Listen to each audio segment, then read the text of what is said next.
2024년 12월 3일 계엄령이 선포됐을 때 9만 달러대이던 비트코인은 한국 내 거래소들에서 순간적으로 7만 달러대까지 떨어졌습니다. 잠시 후 바로 가격이 회복됐지만요. 이 사건을 별거 아니라고 생각할 수도 있지만 비트코인의 특성을 생각해보면 한국인들의 독특한 코인 투자 심리를 보여주는 매우 특별한 현상이라고 해석할 수도 있습니다. 비트코인은 탈중앙화와 익명성 두 가지 대표적인 가치를 지닌 신기술입니다. 기존의 은행이 중앙화된 장부에 돈의 흐름을 기록한다면 비트코인은 그 어떤 중앙의 관리자도 없이 전 세계에 퍼진 수많은 컴퓨터들이 동시에 장부를 나눠갔습니다. 또한 보통 은행에서는 신원을 명확히 밝혀야 돈을 예치하고 송금할 수 있지만 비트코인은 완전히 익명으로 저장하고 주고받는 게 가능합니다. 내가 가진 비트코인의 디지털 코드만 알고 있으면 언제 어디서든 접근할 수 있죠. 그렇기에 비트코인의 가치를 믿고 지지하는 사람들은 비트코인이 지정학적 위험을 회피할 수 있는 수단이라고 생각하는 경향이 있습니다. 우리나라에 어떤 문제가 생기든 내가 가진 비트코인만큼은 안전하다는 거죠. 그런데 한국에서 큰 정치적 사건이 발생했을 때 한국 거래소의 비트코인 가격은 유독 순식간에 폭락했습니다. 왜 그랬을까요? 세계적으로 가장 유명한 암호화폐 유튜브 채널 중 하나인 코인뷰로에서는 최근 한국인들의 독특한 코인 투자 마인드를 분석하는 영상을 올렸습니다.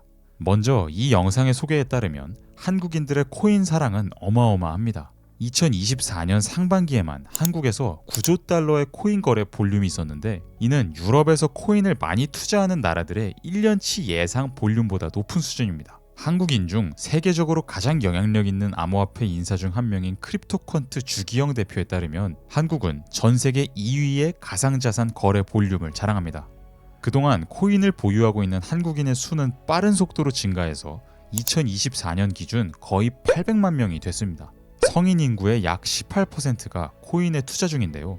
그런데 한국의 독특한 점은 코인을 갖고 있는 사람은 많은데 코인 보유 금액은 아주 작은 편이라는 겁니다. 2024년 기준 코인 보유자의 68% 이상이 약 50만 원 이하를 갖고 있으며 10% 정도만이 약 1,000만 원 이상을 들고 있습니다. 한국은 세계적으로 꽤 부유한 나라이고 코인 열풍도 대단한데 그에 비해 대부분 투자자들의 코인 보유량은 생각보다 높지가 않습니다. 이걸 코인뷰로에서는 한국인들은 코인 투자를 일종의 로또 구매처럼 생각하는 것 같다고 분석했습니다. 정말로 암호화폐에 뿌리 깊은 가치가 있다고 생각해서 투자하는 게 아니라 여기저기서 가격이 오른다는 소리가 들리니까 혹시 내가 사는 코인도 대박이 터지지 않을까 하는 마음에 소액을 사두는 사람들이 많다는 거죠. 이 채널에서는 한국은 역사적으로 오랫동안 권력이 중앙 집중화되어 있었고 집단주의적 경향이 강하기 때문에 암호화폐의 가치를 믿는 전 세계의 많은 사람들이 공유하는 자유지상주의와 아나키즘, 탈중앙화와 개인정보 보호에 대한 관심이 상대적으로 덜하다고 분석합니다. 한국은 재벌 중심의 경제체제를 오랫동안 유지했고 서울 집중화가 심한 편입니다. 중앙으로 진출해야 정해진 체계 안에서 더 높은 곳으로 가야 성공한 인생이라는 인식이 강하며 흩어진 개인들이 알아서 자신만의 가치를 쫓으며 삶을 영위한다는 의식은 매우 약하죠. 그리고 애초에 한국은 인터넷 프라이버시가 매우 취약한 국가입니다. 사람들은 전체 사회의 이익을 위해서 개인의 프라이버시를 희생하는 걸 당연하게 생각합니다. 한국의 많은 웹사이트는 필수적으로 핸드폰 번호를 통한 본인 인증을 거쳐야 합니다. 이게 많은 다른 국가에서는 말도 안 되는 일인데 한국에서는 너무나 당연한 일이죠. 이런 집단주의적 정신은 코로나 팬데믹 때에도 잘 드러났습니다. 개인주의가 발달한 서구권의 많은 국가들에서는 정부의 통제에 반하는 움직임이 일어난 데 반해 한국 국민들은 매우 협조적으로 정부의 통제를 따랐죠. 이런 분위기상 아무래도 초국가적이고 개인주의적인 암호화폐 정신에 동조하는 한국인들은 상대적으로 적을 수밖에 없을 겁니다. 물론 암호화폐 정신을 강력하게 지지하는 소수의 파워 유저들이 있긴 합니다. 하지만 전체적으로 비율이 높다고 보기는 어렵습니다. 블록체인 업체 스테이블노드에 따르면 대부분 한국인은 암호화폐를 개인 콜드월렛에 보관하지 않으며 그저 중앙 집중화된 거래소에서 원화를 통해 암호화폐를 구매했다가 그곳에서 다시 원화로 판매를 하고 맙니다. 심지어 많은 사람들은 콜드월렛의 존재 자체를 모릅니다. 참고로 콜드월렛은 USB 같은 하드웨어를 통해 암호화폐를 개인적으로 저장하는 수단을 뜻하는데요. 거래소가 다운되거나 인터넷이 끊겨도 그곳에 저장된 암호화폐는 안전합니다. 보통 그 어떤 개인정보도 제공할 필요가 없고요. 이런 특성 때문에 세계적으로 많은 암호화폐 애호가들은 콜드 월렛에 들어있는 암호화폐야말로 진정으로 탈중앙화와 개인정보 보호를 실현한 것이라고 생각합니다. 그런데 한국에서는 그냥 거래소에서 주식을 사고 팔듯이 암호화폐를 대하는 경우가 많습니다. 참고로 한국의 암호화폐 거래소들은 정부의 강력한 규제를 받습니다. 본인 인증이 필수이고 익명 거래가 금지돼 있죠. 또한 100만 원 이상을 송금할 때 송수신인 정보를 거래소가 정부에 제공해야 하며 출금할 때는 엄격한 관리를 통해 등록된 지갑 주소로만 할 수 있습니다. 즉, 기존의 중앙집중적인 은행 및 송금 시스템과 어떤 방식으로든 엮여있지 않고는 사실상 암호화폐를 주고받을 수가 없습니다.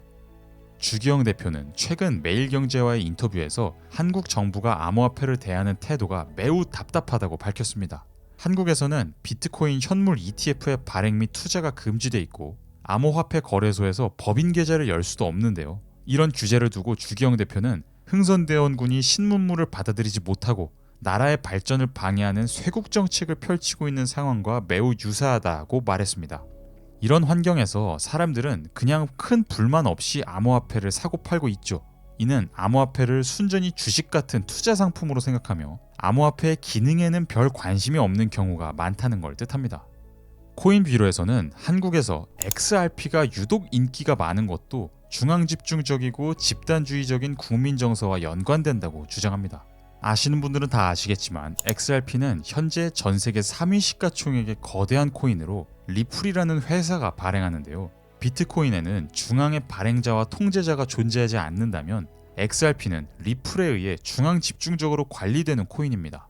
여러 은행들 사이를 잇고 더 합리적인 송금과 결제망을 구축하려는 목적을 갖고 있는데 이 모든 로드맵은 리플의 적극적인 영업과 기술 개발을 통해 이루어집니다.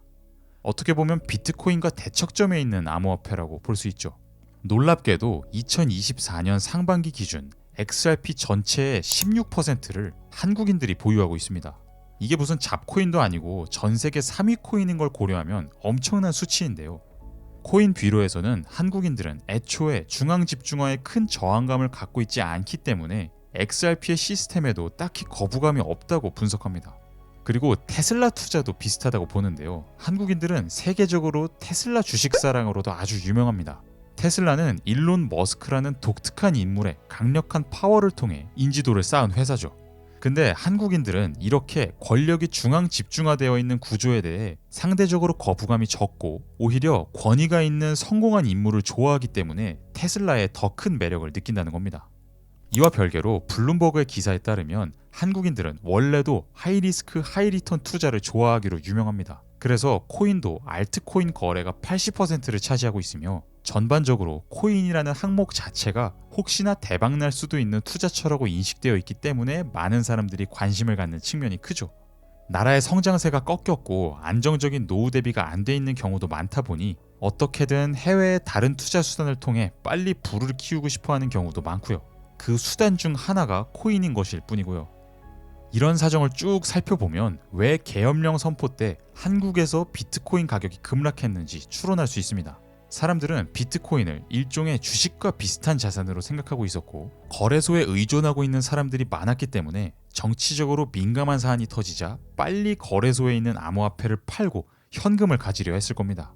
만약 비트코인의 가치를 정말로 믿는 사람들이었다면 비트코인을 팔아서 원화로 바꾸는 게 아니라 비트코인을 다른 가상 월렛이나 콜드 월렛으로 빼내려 했겠죠. 근데 그러지 않고 한국 돈으로 바꾸려 했던 사람들이 아주 많았다는 겁니다. 네, 이런 분석을 듣고 여러분은 어떤 생각이 드시나요? 저는 한편으로 시대가 빠르게 변화하고 있다는 생각이 듭니다. 분명 불과 1, 2년 전까지만 해도 한국에서는 비트코인의 가치를 믿지 않는 사람들의 목소리가 훨씬 강력했습니다. 그런데 요즘에는 비트코인이 중대한 가치를 갖는다고 믿는 사람들이 급속도로 많아지기도 했습니다. 아나키즘과 저항정신 등에 관심을 갖는 사람도 늘어났고요. 물론 여전히 소수이긴 하지만요. 비트코인의 미래, 그리고 다른 암호화폐의 미래가 어떻게 될지는 아무도 모릅니다. 저는 이 영상을 통해 암호화폐 투자를 권유하거나 암호화폐의 가치를 믿도록 설득할 생각이 전혀 없습니다. 제가 강조하고 싶은 건 한국의 중앙집중적이고 집단주의적인 정서가 암호화폐 영역에도 아주 특징적으로 투영되어 있다는 겁니다. 이게 무조건 나쁘다고 말하는 게 아닙니다. 이런 현상이 있다는 걸 제시하는 것일 뿐이죠. 저는 이런 한국적인 정서가 아주 강력하게 작용하고 있는 대표적인 분야로 K-팝이 있다고 생각합니다. 가수 겸 기획자 박진영 씨는 미국과 한국의 음악 시장의 큰 차이 중 하나는 미국의 경우 처음에는 가수들이 알아서 자생적으로 활동을 하다가 가능성이 보이기 시작하면 회사와 계약을 맺는 경우가 많은 반면 한국은 아예 처음부터 회사가 육성해서 가수를 만드는 거라고 말한 바가 있습니다. 이런 처음부터 끝까지 이루어지는 육성과 기획을 제대로 할 수 있는 회사들이 한국의 기획사들 말고는 전 세계에 거의 없다고도 말했죠. 이게 K-팝의 엄청난 강점입니다. 어려서부터 재능 있는 연습생들을 아주 체계적으로 훈련시키고 엄청난 투자를 해서 양질의 노래와 안무를 입히죠. 결과적으로 매우 질 높은 음악과 퍼포먼스가 나오며 이게 전 세계 많은 사람들의 마음을 사로잡았습니다. 하지만 이런 중앙 집중적 시스템에는 단점도 분명히 있습니다. 예를 들면 개인 특유의 정서가 담긴 노래는 중앙 집중적 시스템 안에서 나오기가 쉽지 않죠. 결국 우리 사회는 앞으로 기존의 중앙 집중적 시스템과 그의 대안인 탈중앙화된 시스템 각각에서 장점을 최대한 살리며 균형 있게 앞으로 나아가야 할 텐데요. 과연 이 둘 중 어느 쪽에 더 방점을 찍어야 할지는 우리가 어떤 목표를 품느냐에 의해 많이 달라져야 합니다. 만약 자본주의 시장의 발전과 생산력 증대를 가장 중요한 목표로 삼는다면 각각의 개인이 자유롭게 활동하고 생산하고 거래할 수 있도록 하는 개인주의 문화를 더 적극적으로 학습하고 탈중앙화의 노력을 많이 기울이는 게 아마 유리할 겁니다. 반면 만약 모두가 똘똘 뭉치고 사회를 균질한 질서가 있는 곳으로 만드는 게 가장 중요한 목표라고 생각한다면 중앙 집중화를 오히려 더 추구하는 게 유리할 수도 있습니다. 이는 민주주의 사회에서 결국 국민들이 무엇을 원하느냐에 따라 스스로 결정하고 책임져야 할 문제인데요. 여러분은 무엇을 원하시나요?